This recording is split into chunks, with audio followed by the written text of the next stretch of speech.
me talking to people from college on Facebook and stuff, and him just talking to people from college on Facebook and stuff, and so we would just eat together, and to see his mood be affected like that. I mean, there were days where he was just like, I don't want to leave the house, so I didn't. I skipped school for 3 days, and I'm like, why did you skip school for 3 days? Like, you pay money to go to that school, you have to go. And he's just like, you don't understand. Like, I couldn't leave, and I'm like, you could have left. You have legs.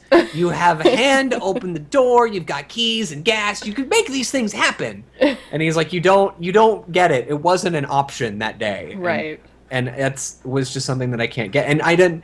That shift is so strange, and it's so debilitating to see somebody go through that. I mean, whenever we would go out to Fridays, occasionally he'd be like, "I really need to get out of the house, otherwise I'm gonna go insane." And we would go, and that the entire time he's like, "I just everything. I just feel so bad about my entire life, and like nothing is wrong, but everything is wrong laugh. at the same time. You know, I'm terrible at drawing, and I hate what I'm going through right now, and I hate my school, and I hate my job, and just going through the list. Everything in life was terrible, but then 3 days later, everything's Fine. fine. Yes, that's why video games are good because for that 3 days you can feel pretty good about bringing the acorns back. And sometimes that's all you can do. Like you can't get dressed, you can't get a shower, but you can get acorns back to the Yeah. anonymous imaginary person in that game and then you're fine. Like that gives you something that helps you end it quicker. I don't know why.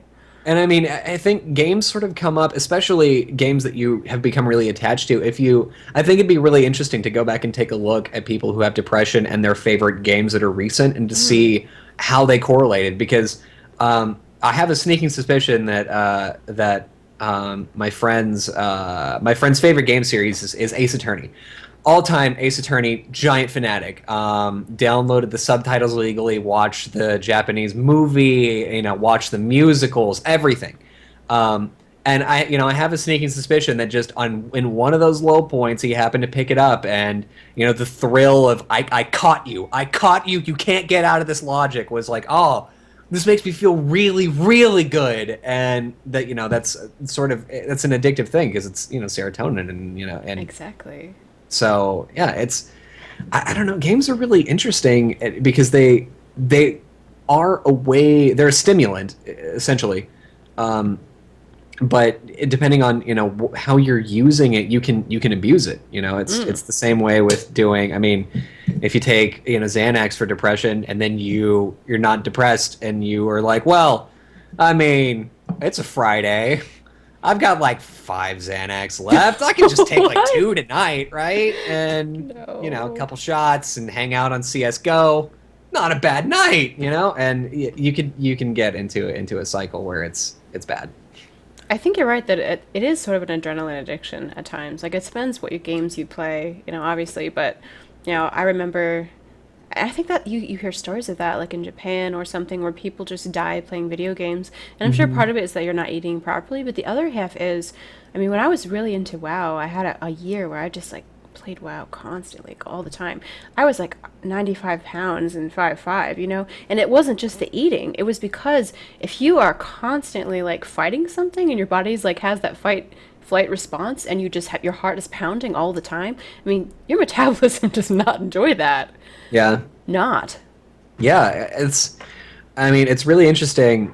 To bring that up too, because I mean there's not very many forms of media that can make you feel that. I mean, you can if you watch a movie after maximum, let's say 4 hours, let's say we're watching one of the Lord of the Rings extended edition movies.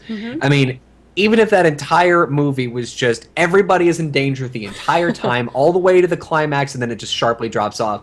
Even if you had that, that's still only 4 hours, and it's not something you're actually really directly involved in. There's been very, very few things that have produced like a part where like my abs are really tensed up, and like after I get done watching, I'm like really sore because I'm like, oh my god, that was crazy intense. But more than once, in a video game, I'm concentrating and I'm like, okay, Donkey Kong, you gotta jump over this mine cart. I need to get that N. I need to get that N. Get that, get that N. And I mean that, taking down a crazy huge boss, all of these things, you get that really big rush, and I maybe again, this is just people do get that out of some books and some movies, but video games is the only thing that's ever connected to me on like a more primal level than intellectual. I think it's because you choose that too. You know, books and movies, they're made in a certain format. They're made to kind of slowly drag you in while you get to know people, you begin to care about them, then, the action, and then it sort of comes down to like a level. Video games, let's say you are in an MMO or something, or, whatever, you're playing like what you choose to play. So you're going to fight. You're going to fight for like, okay, you're in a raid. A raid lasts 4 hours, maybe. And there's 7 bosses in that raid, so it's going to be like fighting, wiping, over and over, and maybe you're just like super addicted, so you do 2 or 3 of those a day, which is just ridiculous. So it's like 8 hours of just constant adrenaline pumping through your system, which is not good. Well, I mean, it's probably good for losing weight. I mean, it's like I'm wrapping surprised yourself there's in not a like a diet book out there that's just like how to lose weight while gaming. yeah. Just, Why run in one of those suits that like is plastic? You don't need that. Yeah. You can just game for 8 hours and Exactly. you have the same amount of I sweat. mean, you want to take it to the next level, you just throw on, the Oculus Rift and get one of those omnidirectional treadmills and just start sprinting around Skyrim. Well, I think they actually have incorporated this concept into gaming because they have the zombie running game. Have you played this? I mean, Yeah, well, this is adrenaline. Yeah, my girlfriend has that actually, and she said it's pretty cool. It's not necessarily motivating because it's assuming that you're in the sort of same frame of mind whenever you're running as you are whenever you're stationary, which is not true. You have way more mental faculties about you whenever you're stationary. And so whenever you're running, if you've been running for, half an hour and then it's like, you picked up the supply drop, now you gotta really sprint. And then you're like, no, I don't. I'm gonna put my phone down right now. I'm done. I'm so tired. That's a thought that crosses your head. But if you're stationary playing a game like that, you're like, of course I do. The zombies are coming. So what you're saying is if there was truly a zombie coming, we would all die from sheer laziness? I'm saying, yeah. I mean, for me, that's probably what happen is if after I'm running, if I'm running for, an hour and there's like 4 zombies just booking it after me, and let's assume they're DayZ zombies or, fast ones. And yeah, no, after an hour of running and just trying to, I would eventually just be like, I'm done. I'm sorry. Like I tried. I gave it the old college try to live. I'm done now. You can just eat me. I'm whatever. You obviously want it more than I do. I'm all covered in sweat. Yeah. Well, I think that's a fact. If you ran that long, most people, yeah, you just have to outrun your friends. We've talked about that. Just have to outrun your friends. That's true. You just have to be the just better. Gotta lead them by daycare. Oh, Kobe! Like a nursing home, like place where there's slow people. Generally, That's just not right. well, I mean, what are you gonna lead them by? Like what? The gym? Everybody in there can run faster than you, and they're probably all stronger too. The daycare was your first option. Well, That's cold, I mean, but true. they've got these tiny little legs. How they gonna run? Okay. Anything else you want to say on depression in video games? That's so bad. Perfect. Got to be a scene in like World War Z, right? That's. I wanted to see that really badly, but I was told that it was filmed kind of like Blair Witch, so you would be really ill if you got motion sick. It was supposed to be jerky and like first person. I don't know. Yeah, I used to really not get motion sick, and then I don't know, something happened recently. I've just been driving too long where I get really motion sick in the back of a car. But like I played with the Oculus Rift at RTX this past weekend. Yeah. Which, by the way, what?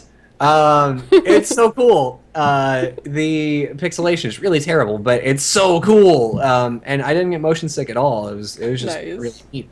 I'm gonna slap you around for that, right? Considering I just interviewed Jerry with Cast AR glasses, and they're Yeah, I direct know, I competition know. Oculus Rift. Well, I mean, they're different. I mean, they're different concepts, though. I mean, I think with Yeah, Cast AR, immersion. you got overlays, which is something which I mean, I'm not saying I deserve to be on the patent or anything, but I am saying I do have a designer's journal from May 2010 in which I designed something very similar. Okay. Just never really approved. I'm just saying. Right. I'm not saying, but I am just saying. Well, you should email her. Yeah, I shouldn't just be like, what?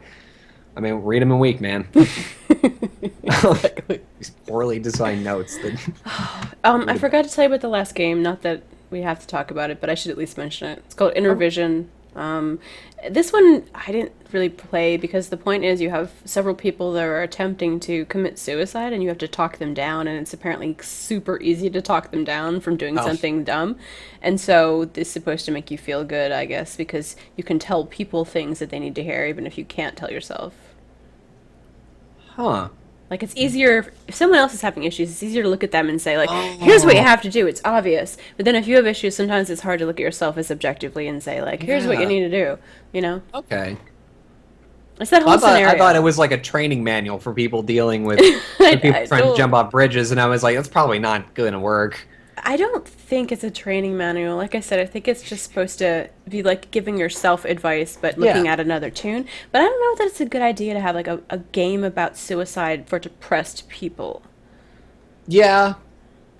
And I mean, it's not always, especially because it's not always like I'm so sad, life is just the worst. I'm gonna go kill myself. Sometimes it's just a really bland, vague.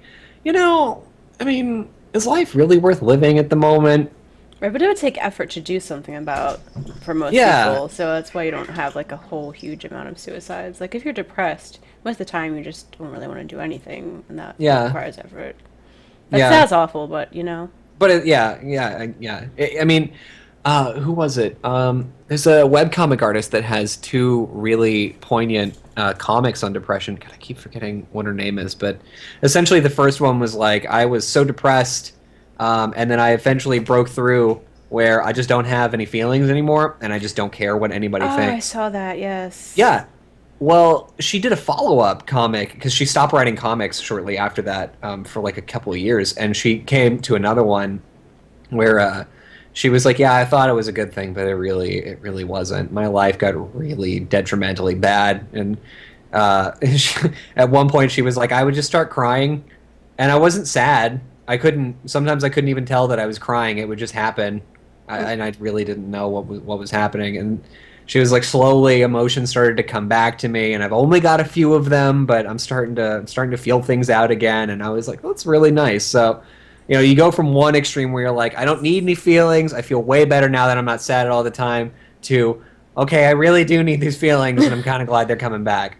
Um, Yeah, I remember that because I remember her seeing the strip where she was going to the grocery store and she was just like not dressed well or anything. yeah, Normally she'd be afraid people are looking at her and judging her, and she didn't have those feelings anymore. So she felt free, like I can just be whoever I want to be, and I don't care. People can look at me. It doesn't affect me anymore. I can just do whatever I want to. I could be mean or whatever.